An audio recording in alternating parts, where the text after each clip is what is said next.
Kaya kasi lunch break eh. Kaya may time ako mag-video. Lunch break na kasi. Kaya ayun.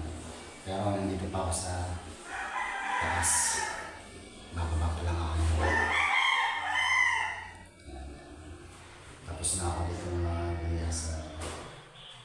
Kaya maya-maya magmamasilya naman ako dun sa kabilang kwarto.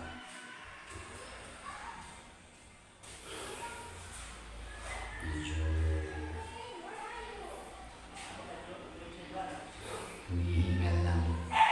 Dahil medyo nakakapilan na rin ako. Hindi nakakapangalay sa braso. Saka sa balita. Pero kaya.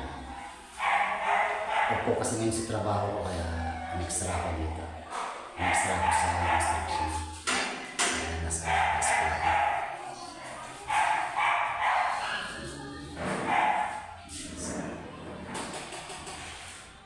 Bababa na ako kasi spot na. Sige guys, paki-like and share po yung mga video ko at marami pong salamat sa panonood ng mga video ko. Salamat guys.